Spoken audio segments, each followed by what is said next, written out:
mengenal pribadimu. Biarlah hatiku selalu menghormatimu. Shalom Bapak Ibu.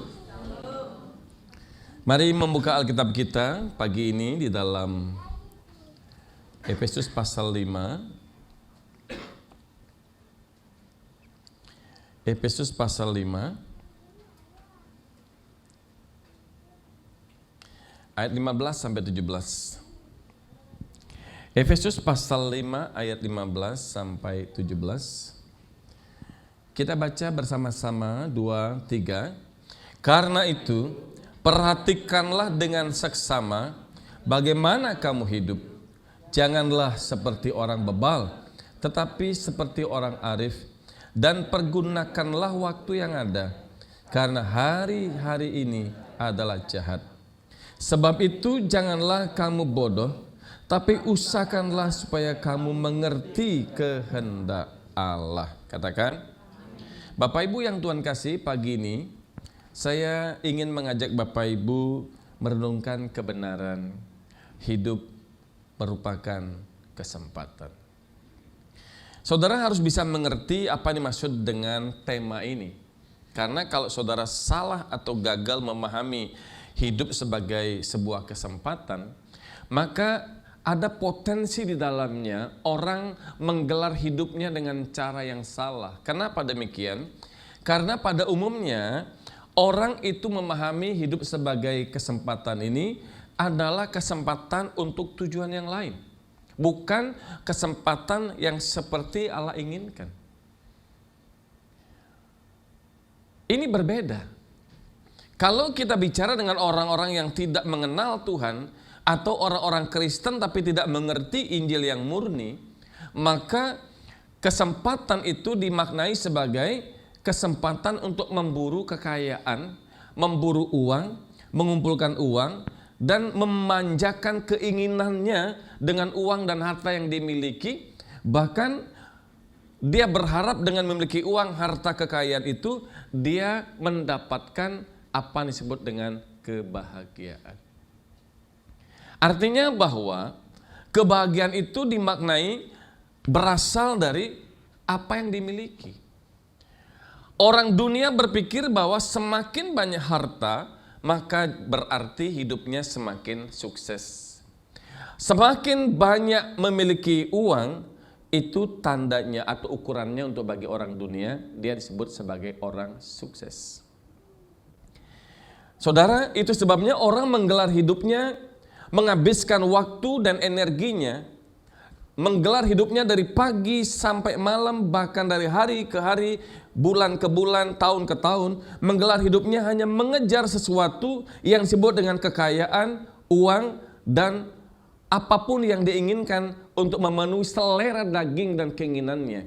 Dan itu yang dimaknai sebagai kesempatan yang hanya didapatkan sekali seumur hidup. Saya setuju kalau dikatakan bahwa kesempatan itu memang hanya ada sekali seumur hidup. Tetapi yang harus kita waspadai dan harus cerdas memahami adalah jangan membelokkan di ujung daripada tujuan kesempatan itu. Jangan membelokkan. Apalagi kita memutlakkan sesuatu yang dalam dunia ini.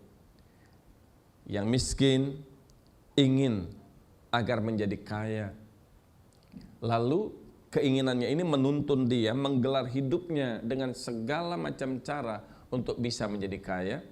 Karena berpikir kekayaan itu dapat mengaktualisasi diri sebagai orang yang terhormat, sebagai orang yang mulia dalam keberadaannya di tengah masyarakat.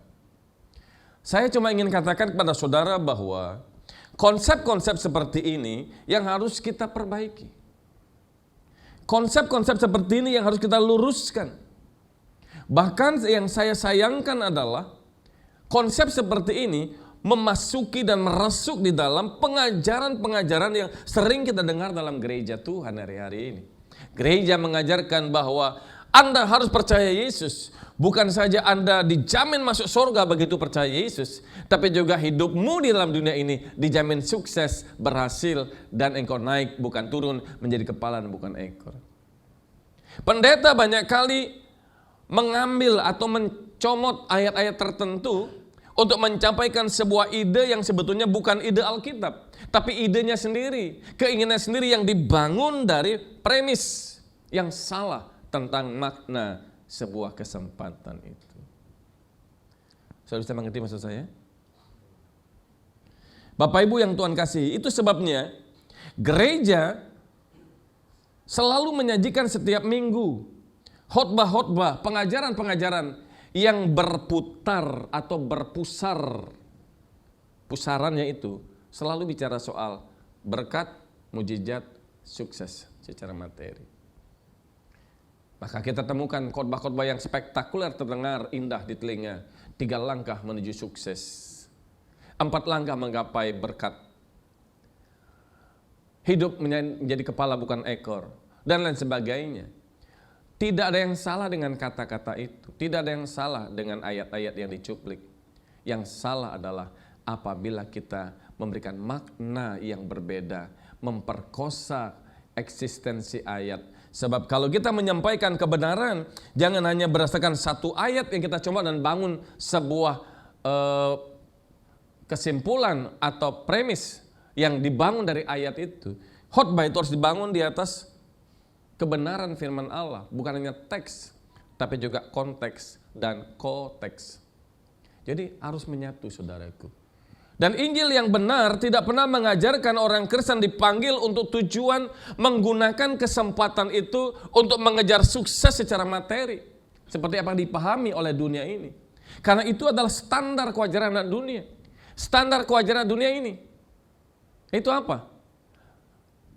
Meraih di tangan semua kesuksesan, keberhasilan. Dan semua diukur dengan uang, kekayaan, harta, kedudukan. Sehingga orang yang seperti ini dan gereja yang dirasuk oleh pengajaran seperti ini, mereka mengukur bahwa orang yang diberkati Tuhan, takarannya, ukurannya, standarnya adalah hidupnya berhasil secara materi. Kalau ada orang Kristen yang hidupnya pas-pasan, sederhana hidupnya, bahkan sepanjang hidup jadi orang Kristen hidupnya pas-pasan, maka oleh pendeta-pendeta tertentu, oleh gereja-gereja tertentu akan muncul penghakiman. Jangan-jangan hidupmu gak beres sampai gak diberkati Tuhan. Jangan-jangan ada yang menyimpan sesuatu sampai hidupmu, usahamu bangkrut. Saudara yang Tuhan kasihi, naif kalau ada hamba Tuhan yang mengukur disertai Tuhan itu dengan berkat-berkat materi. Memang ini standar dunia. Kewajaran dunia. Makanya orang yang mengerti kebenaran Injil yang murni akan dianggap aneh. Sebab Injil yang murni itu mengajarkan orang percaya justru harus berjuang melepaskan ikatan dunia. Injil yang murni justru mengajarkan orang Kristen itu setelah menjadi murid Kristus harus berusaha melepaskan diri dari ikatan-ikatan percintaan dengan dunia. Artinya bagi orang Kristen tidak ada yang mutlak, tidak ada yang dimutlakkan. Yang mutlak cuma satu, bagaimana hidupnya harus digarap menjadi berkenan kepada Tuhan. Itu yang mutlak. Yang lain gak mutlak. Soal hidupnya sepanjang hidupnya hidup sederhana, bahkan sampai menutup mata, dia tidak punya rumah, itu bukan persoalan dan harusnya itu bukan persoalan. Karena rumahmu yang benar itu ada di kerajaan surga. Bukan berarti dunia kita nggak perlu rumah. Punya rumah baik dan penting untuk tempat berteduh. Tapi tidak mutlak saudara mesti punya rumah besar, rumah mewah, rumah bagus, rumah sendiri. Kalau bisa, tidak masalah, tapi apa yang kita punya tidak mengikat hati kita. Dan kita tidak mengalami percintaan dengan dunia. Saudara nggak punya mobil tidak masalah, jangan memutlakkan punya mobil. Banyak orang memaksakan diri punya mobil hanya karena supaya dia terpandang berhasil, terhormat. Tidak masalah saudara sepanjang hidup saudara naik sepeda motor kemana-mana. Kalau hujan jangan diteruskan, kalau panas ya saudara berteduh. Bukan itu yang membuat kita nyaman hidup ini. Hidupmu nyaman kalau engkau ditemukan hidupmu selalu sesuai dengan pikiran dan perasaan Bapa di surga. Itu kenyamanan. Karena itu saudara harus menghayati hidup ini. Kesempatan bukan untuk mengejar kekayaan harta dunia ini. Jangan dengarkan pengajaran-pengajaran yang sedap di telinga, menyesatkan saudara. Gereja sini mengajarkan, gereja sini mendidik saudara, membimbing saudara bagaimana engkau harus mati untuk dunia dan hanya hidup untuk Kristus. Itulah kekristenan. Karena itu orang Kristen harus melihat kesempatan itu buat apa? Kesempatan sekali dalam hidupnya untuk mempersiapkan diri memasuki kekekalan. Come on. Saya ingin tekankan pada saudara, hidupmu di dunia ini hanya sekali. Kesempatanmu sekali itu kita harus gunakan dalam tenggang waktu kita itu mempersiapkan diri kita. Kata mempersiapkan itu juga termasuk dalamnya bersedia digarap Tuhan. Digarap oleh Tuhan untuk menjadi indah, menjadi semakin memiliki manusia batinnya yang makin hari makin serupa dengan Yesus dan sempurna seperti Bapa. Itu yang paling mutlak, itu yang penting bagi saudara. Kenapa? Saya ingin tekankan buat saudara, hidup saudara di dunia ini tidak panjang. Hidup saya, hidup saudara, hidup di dunia tidak panjang. Alkitab katakan umur kita cuma 70 sampai 80 tahun. 70 sampai 80 tahun itulah kesempatan saudara menggarap batinmu, menggarap hidupmu supaya hidup kita berkenan kepada Tuhan. Kenapa? Hanya itulah bekalmu untuk memasuki kekekalan. Harta tidak akan membuat saudara bisa masuk kerajaan sorga. Tidak ada yang mati bawa harta, tidak ada yang mati bawa mobil, tidak ada yang mati bawa jabatan. Yang kau bawa cuma satu manusia batiniahmu. Dagingmu rontok. Fisik kita akan hancur. Saudara tahu nanti saya ungkapkan proses kematian manusia itu. Bagaimana detik pertama itu orang merasa telinganya dingin. Tekanan mata membesar. Kemudian jantung mulai berhenti. Tidak berfungsi. Dan orang mulai suhu tubuhnya dingin, total. Hari-hari berikutnya dalam tubuh manusia ada satu mekanisme manusia tubuhnya menghancurkan dirinya sendiri. Fisik kita tinggalkan saudara. Karena itu dengar yang baik Bapak Ibu jemaatku yang aku kasihi, keluargaku yang aku kasihi. Jangan bangga dengan kecantikan, ketampanan. Tapi bentuklah dirimu menjadi cantik dan tampan di depan Tuhan. Kulit putih, kulit kuning, kulit hitam, rambut keriting, lemut lurus, mata besar, mata kecil, mata segaris itu tidak penting. Yang paling penting adalah bagaimana manusia batin yang engkau bentuk menjadi semakin indah di depan Tuhan. Haleluya. Itu kesempatan yang saudara miliki. Karena apa? 70-80 tahun akan segera kita akhiri. Aduh. Saudara umur berapa sekarang? Ada yang umur 60 tahun ke atas? Pak Jarwo, mantap Pak. Siapkan batin kita. Kalau panggilan datang kita siap. Saya sudah hampir 60 saudaraku. Tinggal tunggu waktu. Tapi saya tidak pernah mau tahu kapan Tuhan panggil saya. Yang saya harus tahu adalah bagaimana aku mempersiapkan diriku. Kesempatanku satu-satu yang amat singkat ini mempersiapkan diriku menjadi berkenan kepada Tuhan. Kita banyak hari-hari yang kita buang percuma saudara. Kita selama ini membukan waktu, kesempatan begitu banyak kita buang kesempatan, sia-siakan. Kita hidup menurut daging kita, menurut kesukaan kita, menurut keinginan kita. Kita melalaikan Tuhan, kita melupakan Tuhan, kita melalaikan manusia batiniah kita. Karena kita bangga dengan fisik kita, bangga dengan yang kita miliki, bangga dengan semua apa yang melekat dalam diri kita. Saudara, jangan sombong. Jangan bangga, jangan angkuh hidupmu. Apa yang kau angkuhkan, kesombongkan, rontok di depan Tuhan. Yang kau harus banggakan adalah manusia batiniah kita, yang harus selalu sesuai dengan pikiran dan perasaan Bapa, hidup seperti Yesus dan sempurna seperti Bapa. Bapak Ibu, kita semua akan memasuki. Kita semua akan memasuki. Tidak ada yang tidak akan masuk dalam kekekalan. Tidak ada. Semua antri. Jadi engkau dalam dunia ini masuk dalam waiting list. Tahu waiting list? Kalau kita mau boarding, waiting list. Antri, satu-satu lihat KTP-nya mana. Bisa masuk enggak? Jangan-jangan ini masuk Garuda, pesawat Lion, kita pakai tiket Garuda misalnya. Enggak bisa. Oh cocok, namanya cocok, identitasnya, kemudian penerbangan jam berapa, harus cocok. Namanya masih persis sama.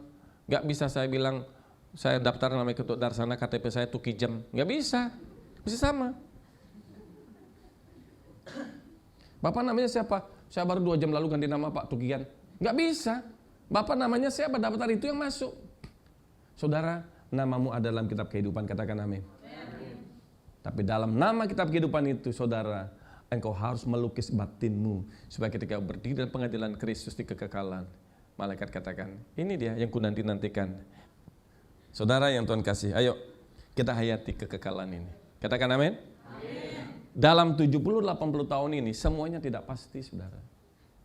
Tidak ada yang pasti. Orang hari ini sukses, kaya, punya rumah lantai 3. Tapi kekayaan itu tidak abadi. Suatu hari orang bisa berubah menjadi miskin. Hari ini orang kelihatan hebat, gagah. Tahun depan dia bisa duduk di atas kursi roda loh. Didorong, gak berdaya. Mulutnya menyong. Dulu gagah, waktu gagah sombong kali. Disapa gak mau. Salam om. Tapi sekarang, kamu siapa ya? Tok-tok nas nih pun. Gak ada yang pasti, saudara. Haleluya. Wah, luar biasa. Dulu bangganya luar biasa naik mobil. Masuk hotel. Gak mau turun di garasi. Gak mau turun di parkiran biasa. Di lobi. Turun. Kenapa? Karena mobilnya Mercy. Supaya petugas hotel parkirin. Mari Pak, silakan. Begitu naik sepeda motor butut Yamaha S10H. Tahu Yamaha S10H? Yamaha S10H starter 10 kali baru hidup. Ngoek. Datanya paling ujung. Parkir paling ujung. Di mana kebanggaannya dulu waktu dia naik Mercy? Hilang. Saya mau kasih tahu bahwa segala sesuatu bisa berubah dalam dunia ini karena kekayaan itu tidak pasti. Kejar yang pasti, yaitu hidup harus berkenan kepada Tuhan. Haleluya. Nggak peduli saudara siapa, saudara nggak masuk, nggak sampai kuliah tidak masalah, saudara hanya tamat SD, SMP tidak masalah. Yang penting kau cerdas rohani. Cerdas rohani itu yang bisa mengerti pikiran perasaan Bapa, melakukan kehendak Allah, itulah cerdas yang benar. Nggak peduli saudara mau tinggal di mana. Mau di kota, di kampung, tidak masalah. Karena tempat tinggalmu yang sejati adalah di mana Yesus berada, kita ada di sana. Tapi untuk bisa begitu, jangan sampai kita memanfaatkan kesempatan yang sekali ini untuk hidup sesuka hati. Kita harus hidup seturut dengan kehendak Tuhan. Yang ngerti katakan amin. Saudara yang Tuhan kasihi, 70-80 tahun itu enggak lama saudara. Yakin. Karena itu saya senang naikkan lagu ini. Betapa singkatnya hari. Betapa singkatnya hari.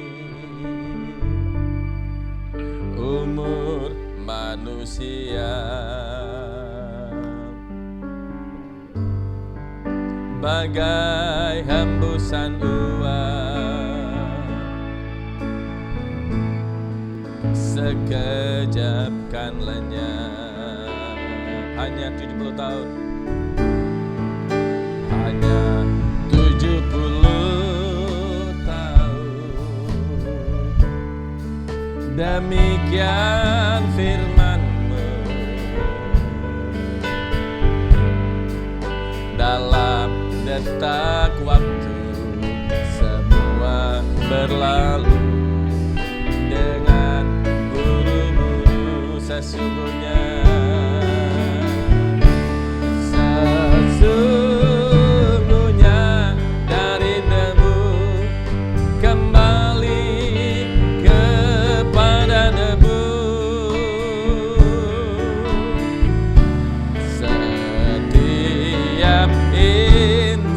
berpulang masuk keabadian. Tiada seorang pun tahu saat akhir kehidupan. Ini doa kita bersama-sama. Tuhan, ajarku menghitung sisa masa hidupku. Sesungguhnya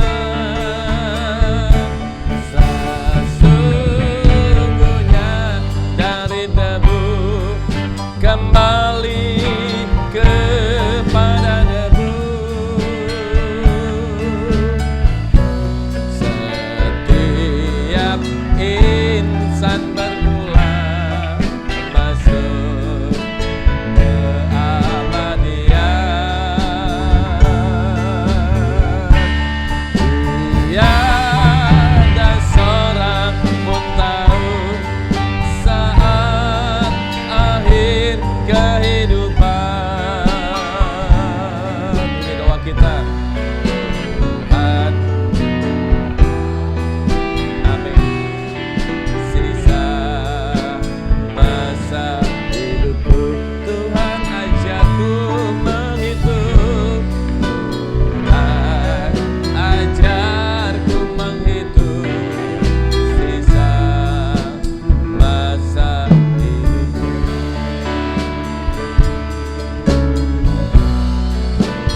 Tuhan ajarku menghitung sisa masa hidupku.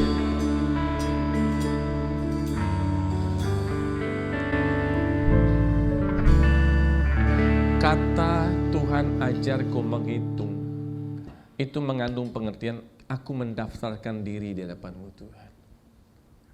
Aku mendaftarkan namaku Tuhan di keabadian. Supaya ketika aku dipanggil oleh Tuhan, namaku ada di situ. Saudara, namamu ada atau tidak ada? Saudara layak atau tidak layak nanti di keabadian? Sama sekali tidak ada kaitan dengan harta yang kita miliki. Sama sekali nggak ada kaitan dengan jabatan saudara miliki. Sama sekali tidak ada. Hanya satu yang menjadi mutlak, yaitu ketika Tuhan menemukan hidupmu selalu sesuai dengan pikiran perasaan Bapa. Itulah hidup yang diperagakan oleh Tuhan Yesus. Makanya hidup kita harus seperti Yesus dan sempurna seperti Bapa. Saudara, berapa lama menjadi Kristen tidak penting.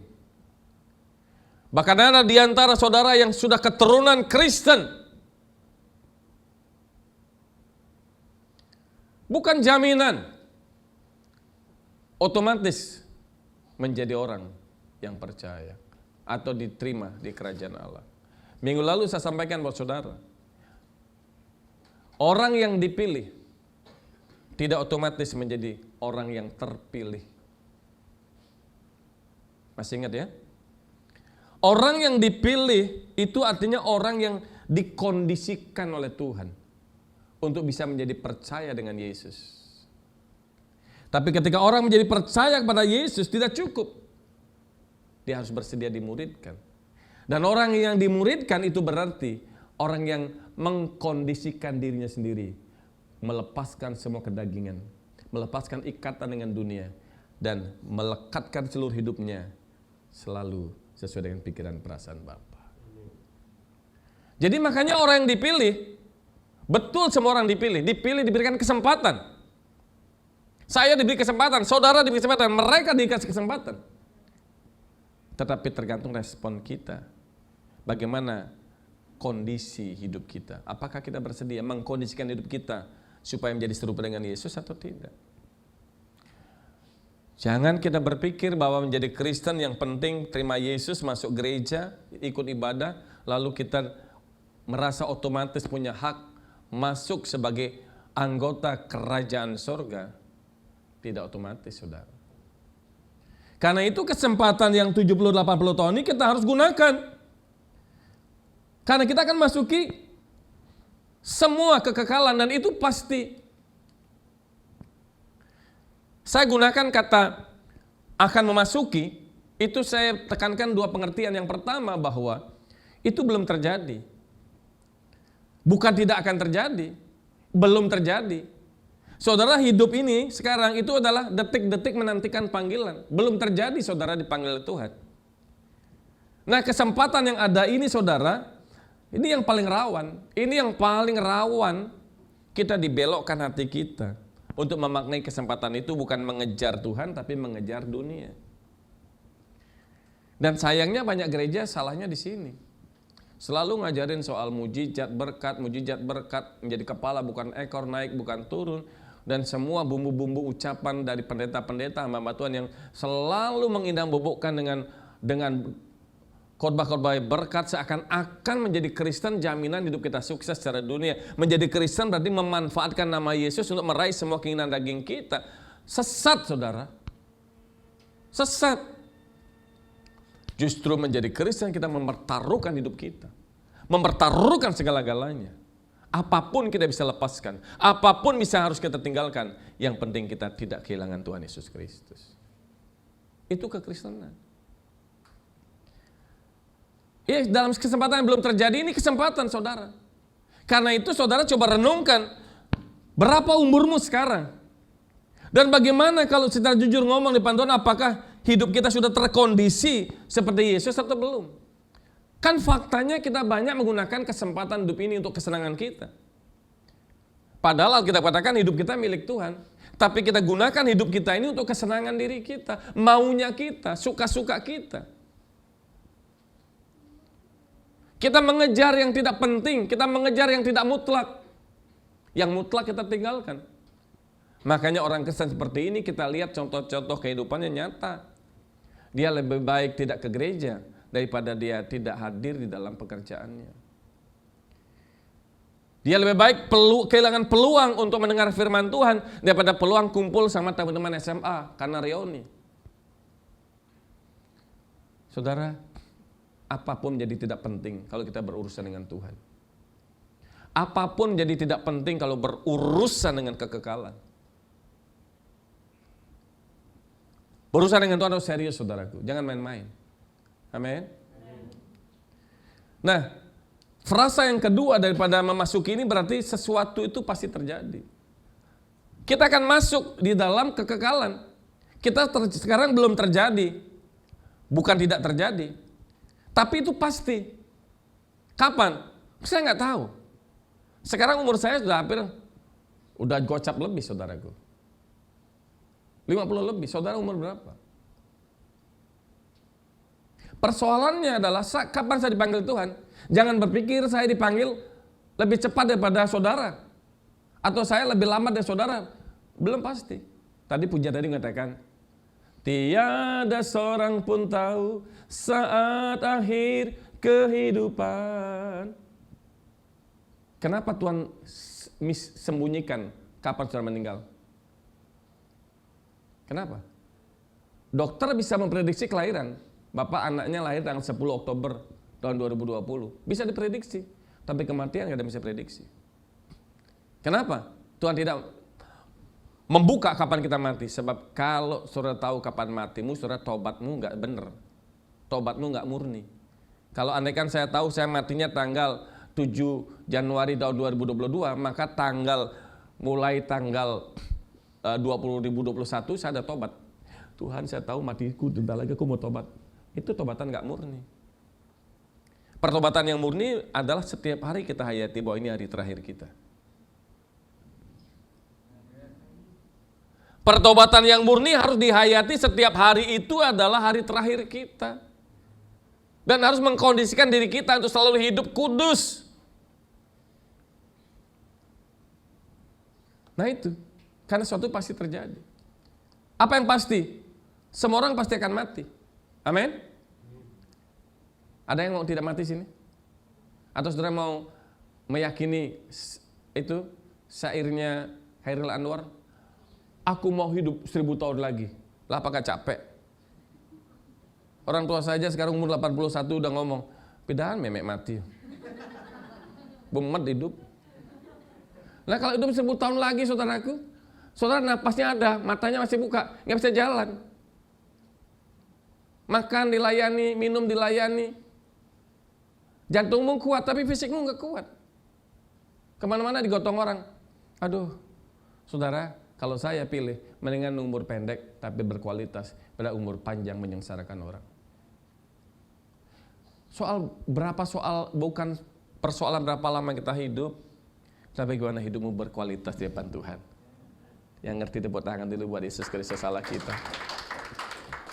Semua orang pasti mati. Lalu setelah mati apa? Selesai? No. Ada kepercayaan lain mengatakan orang mati bisa dikontrol dari sini. Kamu sekarang ada di mana? Oh, aku sekarang masih tempat gelap. Perlu ditopang nih supaya aku bisa pindah. Nggak bisa. Itu kan kepercayaan lain. Kekristenan beda. Orang sekali mati putus. Dan dia berjalan sendiri. Makanya kita bilang, selamat jalan kekasihku. Hadapi pengadilan Tuhan. Istri nggak bisa bilang, malaikat suamiku baik loh. Walaupun kadang-kadang dia nampar saya, dia baik loh Pak. Tolong lekat dia cut. Nggak bisa. Istri nangis-nangis naikkan dupa apapun di rumah mendoakan lakinya. Kagak bisa bro. Nggak bisa. Ketika orang mengemuskan nafas terakhir, itulah detik gimana berkelana dalam kekekalan. Mengerikan saudara. Ini saya ngomong begini, khotbah begini nggak nakut-nakutin saudara loh. Nggak nakut-nakutin saudara. Tapi gereja ini coba ngajarin yang benar. Ngajarin fakta yang benar. Saudara nggak muda, nggak tua, nggak remaja, nggak kakek-kakek, nggak nenek-nenek, sama. Semua orang pasti mati dan yang kedua setiap orang akan diadili berdasarkan perbuatannya, bukan berdasarkan iman. Orang diadili berdasarkan perbuatannya. Perbuatan dari apa? Bukan perbuatan menyelamatkan kita. Bukan itu. Ini tidak menentang adanya sola gratia, keselamatan karena anugerah. Tetapi keselamatan itu selalu lahir dari respon yang benar terhadap penggarapan diri menjadi serupa dengan Yesus. Makanya orang yang bercita digarap, hidupnya, perbuatannya pasti dapat dinikmati oleh Bapa di surga. Makanya ketika dia masuk dalam kerjaan Allah, katakan, aku mengenal anak ini. Bapak Ibu, dan yang pasti adalah setiap orang diadili dan setiap orang menerima upah sesuai dengan apa yang telah diperbuat. Hartamu bisa menyogok malaikat? Nggak bisa. Mobilmu bisa diberikan cut, aku kasih nih limousine 2 buat malaikat, yang penting aku dapat tempat di surga. Kagak bisa bro, di surga nggak perlu mobil. Jadi kalau ada satu keyakinan tertentu mati orang tuanya dibawain mobil-mobilan, rumah-rumahan, penjagaan, ya itu mah bohong-bohongan. Di surga nggak perlu penjaga, karena Bapak kita penjaga kita. Kita nggak perlu rumah yang dibangun oleh Bapamu itu jauh lebih besar, lebih sempurna daripada rumah yang kita bayangkan. Haleluya. Aduh saudaraku yang Tuhan kasih, kalau kita mengerti ini, kita bisa berkata berapapun harganya aku mau lakukan. Kalau aku bisa, yang penting kau bisa masuk dalam kerajaan surga. Saudara menderita enggak? Menyematikan daging kita, mematikan semua keinginan kita, kesenangan kita, itu penderitaan. Tetapi apa yang saudara lakukan itu adalah investasimu. Karena satu kali apa yang kita lakukan itu yang diperhitungkan oleh Bapa di surga. Bapak Ibu, mengapa orang Kristen banyak kali menyepelekan bicara tentang kerajaan surga, menyepelekan tentang pengadilan Kristus? Yang pertama karena satu, dia dibutakan oleh kemilau dunia. Hatinya udah terlanjur jatuh cinta sama dunia ini, sehingga gak pusing masalah. Selalu berkata, yang penting masuk gereja, yang penting jadi orang Kristen, jadi orang baik, pasti masuk terima kerajaan surga. Capek deh. Ya. Yang kedua, karena orang tidak memiliki pengetahuan yang benar, yang cukup tentang neraka. Saudara, kalau di neraka tidak ada no way out, tidak ada jalan keluar. Dan di sana tidak ada namanya hukuman sementara atau hukuman 4 tahun, 5 tahun. Tidak ada. Di dunia ada pasal KUHP yang mengatur kalau orang mencuri hukumannya paling lama itu adalah setahun, atau kalau dia membunuh bisa seumur hidup, atau kalau membunuh perencanaan dia hukuman mati. Kalau narkoba bisa sampai 20 tahun dan lain sebagainya. Ada KUHP yang mengatur. Tapi dalam neraka sekali Allah mengatakan, aku tidak kenal kamu. Tidak ada namanya pasal-pasal mengatur berapa tahun di neraka. Selamanya. Dan Alkitab katakan kondisi ini digambarkan di sana dapat ratap dan ketak gigi, penyesalan, penderitaan siang dan malam tanpa lelah siang malam.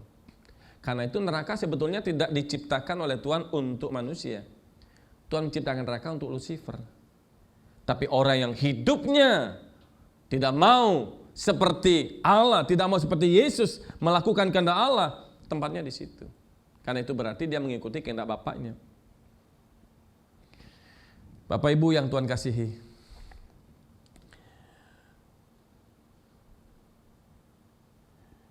mari kita jalani hidup dalam kesempatan ini. Efesus tadi yang kita baca tadi menekankan kita beberapa hal. Yang pertama, jangan bebal jadi orang Kristen. Jangan bebal. Saudara tahu bebal ya? Kalau di Bali itu ngelaleng bangke. Itu kalau Balinya, terutama Bali Utara itu. Jadi lemane ngelaleng bangke sing orai. Nah, itu sudah itu. Kalau bahasa Yunaninya namanya ndablek.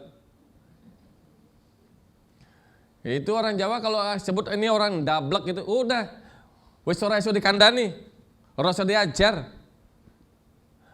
Dia ngerti apa yang benar, tapi dia memilih untuk tidak benar. Nah, itu ndablek namanya. Saudara, nah banyak orang Kristen ndablek kok. Kalau kita ngomong soal Injil yang benar, malah kita diajak, ajaran sesat. Banyak orang Kristen yang ndablek. Kita sudah kasih tahu ini loh namanya ikut Kristen, ini namanya ikut Kristus. Orang Kristen itu artinya mematikan daging kita, melepaskan semua kesenangan kita, lalu menanggalkan manusia lama kita berkodrat dosa dan harus berjuang menekan manusia baru berkodrat ilahi. Saudara harus berjuang. Kita ngomong begitu, orang ndablek ngomong apa? Alah, itu khotbah sesat itu. Yang penting kita dalam Yesus, yang penting percaya Yesus pasti masuk surga. Sepanjang hidupnya selalu doktrinnya itulah yang penting percaya. Yang penting percaya. Pertanyaannya percaya itu apa? Kalau percaya hanya dihayati sebagai persetujuan akali, persetujuan logika, percaya bahwa Yesus Tuhan, setan pun percaya Yesus itu Tuhan. Orang di luar sana pun percaya Yesus itu Tuhan. Nah, kalau setan percaya sama Tuhan, apa setan masuk surga? Percaya itu tidak cukup hanya persetujuan logika. Jangan mengada-ada. Percaya itu artinya menyerahkan diri untuk digarap menjadi menapaki hidup, meneladani hidup seperti Yesus hidup. Itu namanya percaya. Makanya disebut Kristen. Asal kata dari Kristen, orang-orang seperti Kristus hidupnya. Jadi jangan bebal saudaraku. Jangan menolak kebenaran. Terima kebenaran. Rela dibentuk dalam kebenaran. Makanya saya ingin ya jemaat itu, ayo ikut Zoom. Zoom. Z-O-O-M.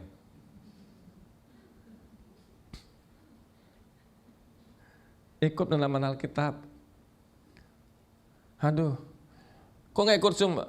Iya, Pak. Ibi kelalen ngutur ya timpali. Itu bahasa Jerman, artinya wis waktunya udah habis ngobrol buat teman. Lah ngobrol sama teman kok bisa?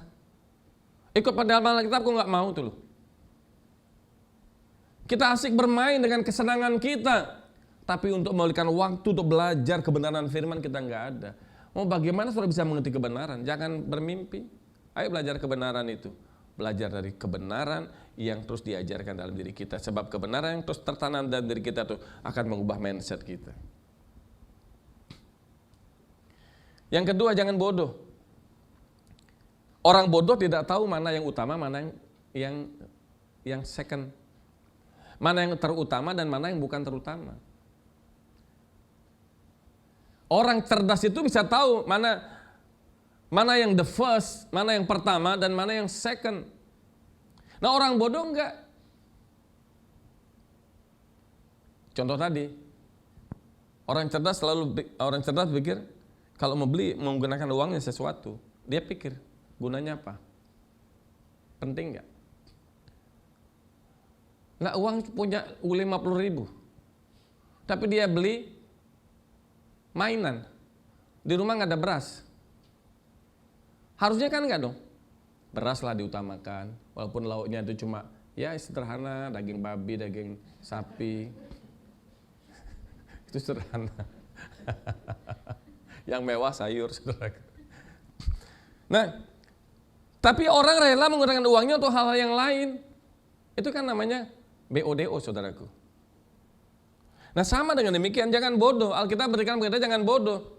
Jangan mengejar yang tidak pasti. Habiskan waktumu mengejar yang tidak pasti. Sesuatu yang bersifat pasti, yang mutlak itu kita tidak mutlakkan.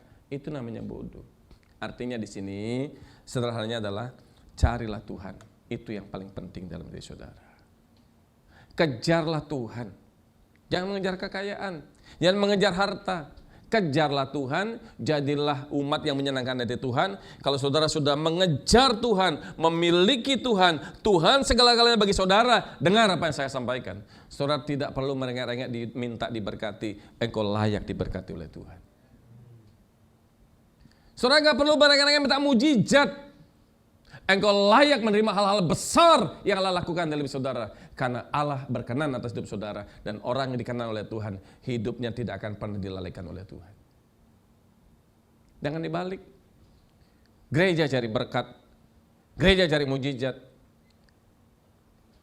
Gereja mencari kesembuhan. Bukannya tidak boleh. Tapi kalau saudara menghayati kekristenanmu, gereja hanya sebagai tempat praktek mistis dalam bentuk rohani, itu sangat-sangat keliru. Dan kalau saya boleh sebut, sesak itu bah. Sesat. Saudara mau ke gereja mau ngapain? Aku mau dibentuk oleh Tuhan. Saudara di gereja kan dimentor. Ibadahmu jangan dihayati hanya di gereja. Setiap hari saudara ibadah di luar. Tapi di gereja saudara dimentor, dididik. Ayo, bagaimana saudara hidup itu dimentor. Dan yang belajar di sini bukan hanya saudara, saya pun belajar. Saya ngomong begini bukan karena saya sudah lebih baik dari saudara. Bukan. Hanya saja bedanya saya diberi kesempatan ngomong dengan saudara. Tapi sama-sama kita berjuang. Sama-sama kita belajar. Karena kita semua sama di depan Tuhan. Haleluya. Jadi nggak ada di sini pendeta itu mediatornya Tuhan. Sehingga saya tidak akan mungkin saya tidak akan lakukan. Ayo yang ke depan minta diberkati, saya akan bagi tangan. Nggak perlu dibagi tangan oleh tangan saya lah. Saudara kalau benar nggak perlu minta diberkati Tuhan. Haleluya. Ayo yang mau berubah ke depan, satu bagi tangan. Lalu saya doakan, berubah. Memangnya Power Ranger. Nah, perubahan tidak terjadi karena penumpangan tangan pendeta. Perubahan terjadi karena tekad kita mau berubah. Tepuk tangan buat Yesus Kristus. Haleluya. Saudara, yang ketiga Tuhan katakan harus mengerti kehendak Tuhan. Mengerti kehendak Tuhan itu apa? Menghidupi rancangan keselamatan. Saudara harus hidup menghidupi rancangan keselamatan. Apa rancangan keselamatan itu? Ya. Nah, begini saudara, rancangan keselamatan itu pertama, saudara itu ditebus oleh darah Yesus. Katakan amin. Ini karena Allah. Tidak mungkin saudara diterima oleh Allah menjadi anaknya kalau tidak melalui penebusan darah Yesus. Setelah saudara diterima menjadi anak, maka saudara harus bersedia dimuridkan. Saudara tidak mungkin dimuridkan kalau saudara bukan anak-anak Allah. Dan saudara tidak mungkin jadi anak-anak Allah kalau saudara tidak ditebus oleh darah Yesus. Ngerti ya? Nah, setelah saudara jadi dimuridkan, saudara harus bersedia melepaskan segala sesuatu yang mengikat diri saudara. Itu murid. Melepaskan segala sesuatu yang duniawi, yang melekat dalam diri kita, keterikatan kita dengan dunia, harus kita lepaskan, putuskan. Karena itu Paulus berkata, aku telah mati bersama dengan Yesus dan hidupku bukan engkau lagi, tapi Yesus yang hidup dalamku. Dan ini tidak mudah, saya tahu ini tidak mudah saudaraku, tidak mudah. Perubahan itu tidak hanya sebulan, tidak 2 bulan, tidak 3 bulan, tidak setahun. Tapi sepanjang hidup kita harus mengalami perubahan yang progresif. Inilah kehendak Tuhan. Sampai ketika saat akhir kehidupan itu tiba, kita sudah berada layak di depan Tuhan. Seandainya sekarang saudara dipanggil oleh Tuhan, apakah hidup saudara sudah layak di depan Tuhan? Apakah sudah berkeadaan seperti yang Allah inginkan atau belum? Kadangkala kita jujur ngomong, kita sering kali hidup hanya untuk kesukaan kita. Dan kita tidak hidup menyenangkan Tuhan. Padahal pujian tadi mengatakan menyenangkan hati Tuhan. Itu jelas. Menyenangkan hati Tuhan lebih dari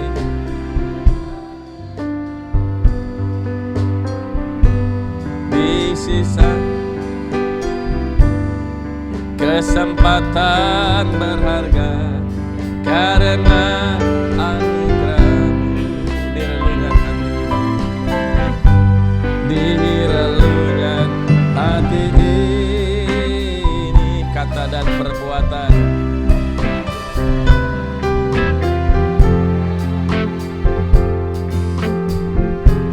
Di semua rencanaku, semua cita-citaku,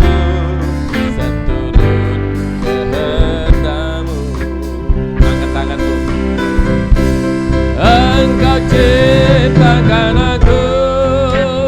Untuk apa saudara? Untuk menyenangkan-Mu. Sepanjang hidup ini sampai di surga nanti, menyenangkan-Mu selalu. Ini doa kita.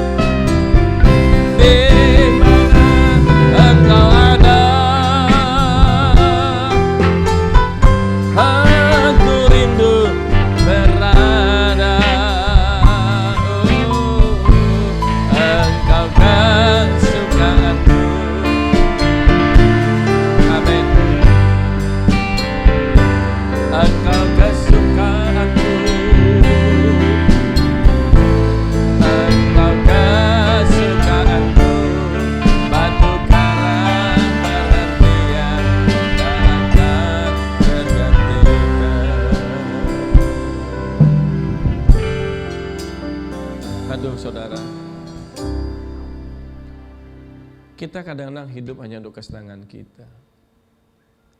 Saudara habiskan waktumu hanya nonton televisi dari hari ke hari.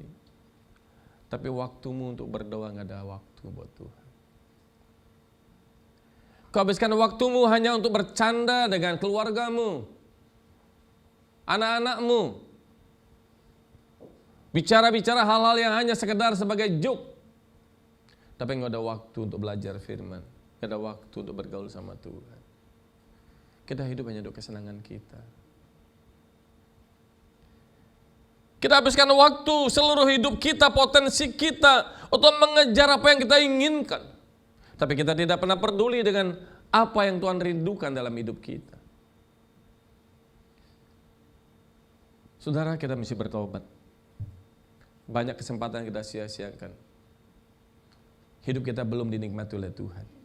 Itulah hari ini hari yang sebenarnya hari jahat. Tanpa kita sadari hari jahat itu membelokkan kita. Kita tidak mencapai seperti yang Allah rancangkan hidup kita. Kita meleset. Kita hidup tidak tepat seperti yang Bapa inginkan. Karena itu Efesus 5 tadi berkata kepada kita, hendaklah kita harus menjadi orang yang arif di depan Tuhan. Orang yang arif itu adalah orang yang memiliki tekad membangun dirinya untuk terus-menerus semakin sempurna di depan Tuhan. Orang arif itu adalah orang yang bertekad membangun dirinya dalam kesucian, dalam kekudusan, semakin berkenan kepada Allah. Saudara ingin berubah? Tapi keinginanmu tidak menolong saudara banyak. Tapi tekadmu yang buat engkau bisa berubah. Karena itu orang yang punya tekad itu kita melihat di dalam garis korelasinya dan terkait dengan 4 hal. Orang yang bertekad berubah. Yang pertama adalah orang yang mencintai doa, mencintai firman, menyukai ibadah, dan memiliki cara merespon masalah dengan benar. Ini ada kaitannya, saudara. Orang yang bertekad untuk hidup benar kepada Tuhan, dia pasti menyukai doa, karena tanpa doa dia tidak mungkin memiliki kekuatan batiniah. Saudara mesti mencintai doa, bergaul, membangun doa, mesbah doa. Orang yang bertekad itu selalu berhubungan dengan Tuhan, dan tanpa doa dia tidak mungkin kuat. Dan yang kedua, dia selalu menikmati firman sebagai makanan rohani. Saudara bohong kalau saudara bisa kuat dan mengerti apa yang harus lakukan kalau kau tidak mengerti firman. Saudara jadi Kristen bodong, jadi Kristen kosong kalau hatimu, batinmu, dan pikiranmu tidak diisi oleh kebenaran firman. Berhentilah baca novel-novel, komik-komik yang gak penting buat saudara. Baca Alkitab dan ikuti pengajaran-pengajaran firman. Itu yang penting dalam hidup saudara. Jangan habiskan waktu untuk hura-hura di luar. Ada waktu untuk arisan, ada waktu untuk kondangan, ada waktu untuk pergi jalan-jalan, tapi engkau ibadah tidak ada waktu. Dan orang begini merengek sama Tuhan, minta masuk dalam kerajaan surga. Malaikat bilang, cuy. Bohwat saudaraku. Tahu bohwat? Udah gak tahu diri. Ayolah kita mesti bangkit.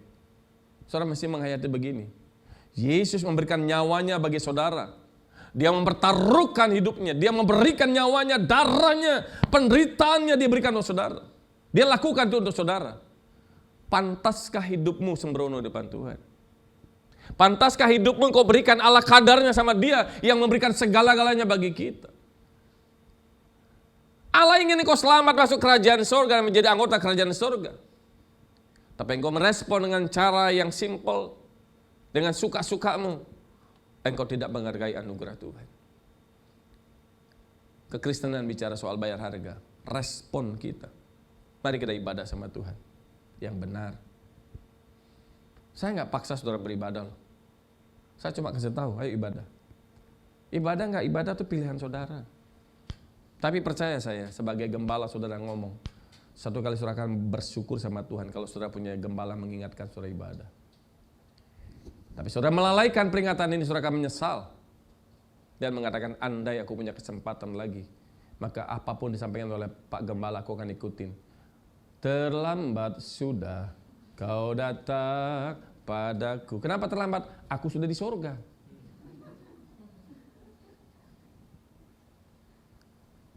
Saudara yang Tuhan kasihi. Nah, di dalam hidup ini ada masalah-masalah yang Tuhan izinkan terjadi. Masalah itu tidak terjadi secara kebetulan. Tidak ada yang kebetulan. Tapi Tuhan izinkan itu. Sekarang itu adalah cara kita merespon. Bagaimana kita merespon masalah itu? Cara merespon menentukan kedewasaan kita.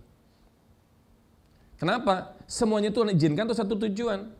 Agar saudara menjadi sempurna di depan Tuhan.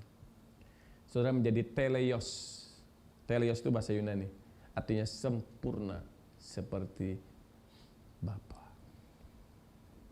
Aduh, ini target kita saudara.